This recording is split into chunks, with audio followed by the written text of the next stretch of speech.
Selamat pagi adik-adik yang dikasihi Tuhan Yesus Kristus. Pada pagi hari ini kita akan kembali mendengarkan firman Tuhan. Nah, firman Tuhan pada pagi hari ini kita tahu kalau kemarin itu kita memperingati Tuhan Yesus sudah naik ke surga. Kenaikan Tuhan Yesus. Pada hari ini kita akan memperingati hari Pentakosta.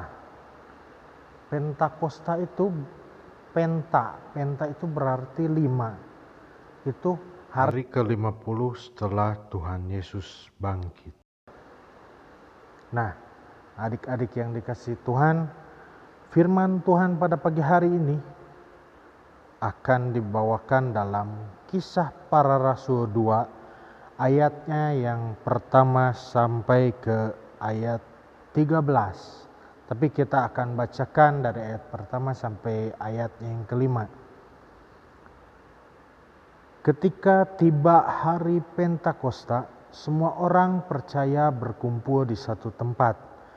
Tiba-tiba turunlah dari langit suatu bunyi seperti tiupan angin keras yang memenuhi seluruh rumah di mana mereka duduk. Dan tampaklah kepada mereka lidah-lidah seperti nyala api yang bertebaran dan hinggap pada mereka masing-masing. Maka penuhlah mereka dengan Roh Kudus, lalu mereka mulai berkata-kata dalam bahasa-bahasa lain seperti yang diberikan oleh Roh itu kepada mereka untuk mengatakannya. Nah, di sini hari Pentakosta itu kita juga bisa mengenalnya dengan hari pencurahan Roh Kudus. Di sini katakan bahwa semua orang percaya berkumpul di satu tempat. Suatu tempat yaitu di loteng Yerusalem. Mereka berkumpul di sana dan ketika mereka berkumpul tiba-tiba di sini katakan tiba-tiba turunlah dari langit suatu bunyi seperti tiupan angin keras yang memenuhi seluruh rumah di mana mereka duduk. Dan tampaklah kepada mereka lidah-lidah seperti nyala api yang bertebaran dan hinggap pada mereka masing-masing. Jadi ketika mereka ada di loteng Yerusalem itu tiba-tiba seperti ada angin yang datang. Angin datang lalu seperti ada nyala api yang hinggap di atas kepala mereka.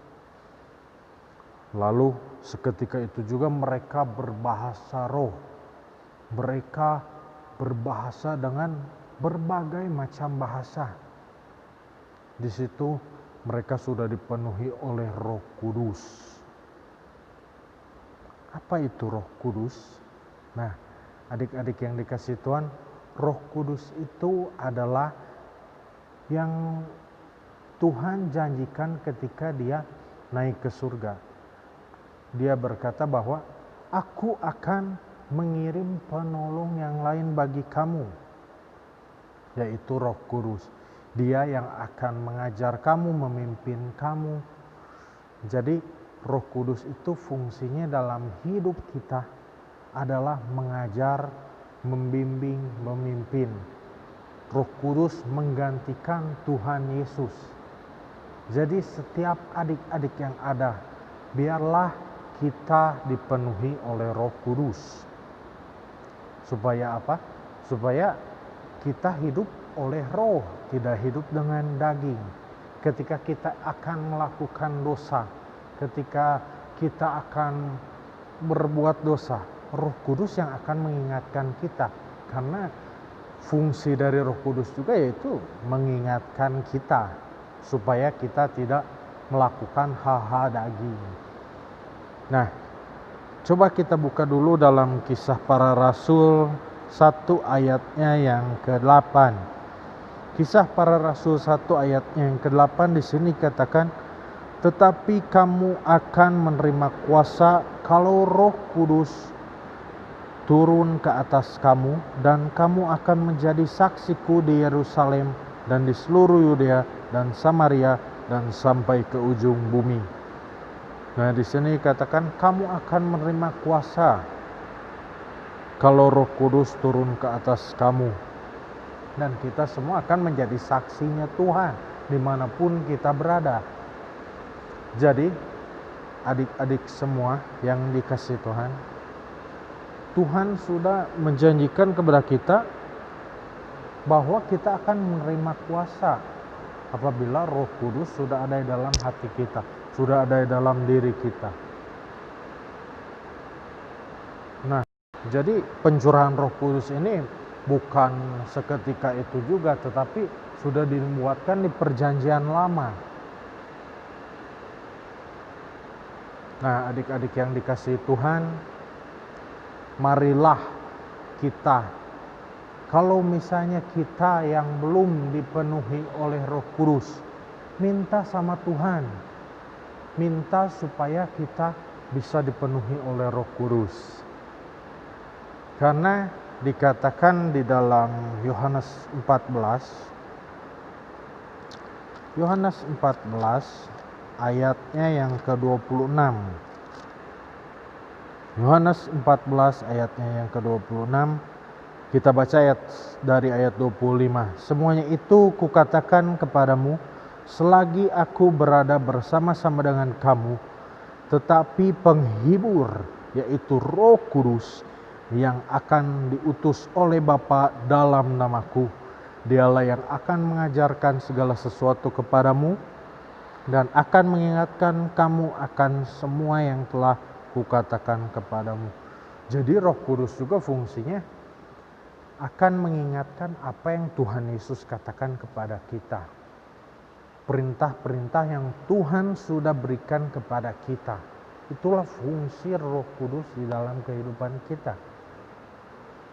Nah, adik-adik yang dikasihi Tuhan, hari ini kita boleh belajar bahwa Roh Kudus itu harus hidup di dalam diri kita. Seperti kita ketahui fungsinya ya seperti tadi, untuk mengajar, untuk mengingatkan kita ketika kita mau berbuat dosa, ketika kita mau melakukan hal-hal yang tidak baik. Kadang di dalam hati kita sering kita, kalau misalnya kita mau mencuri, contohnya mau mencuri uang orang tua, kita mau ambil, seperti ada yang berbisik, jangan ambil, jangan ambil. Nah, itu Roh Kudus yang mengingatkan kita. Itulah fungsi Roh Kudus dalam kehidupan kita. Jadi adik-adik yang dikasihi Tuhan, kalau misalnya di antara adik-adik yang masih belum dipenuhi oleh Roh Kudus, mintalah kepada Tuhan. Minta kepada Yesus supaya hidup kita dipenuhi oleh Roh Kudus. Nah, sekian firman Tuhan yang Koko sampaikan pada pagi hari ini. Biarlah firman Tuhan ini menjadi pelajaran bagi kita semua dan menjadi remai dalam kehidupan kita semua. Terima kasih, Tuhan Yesus memberkati.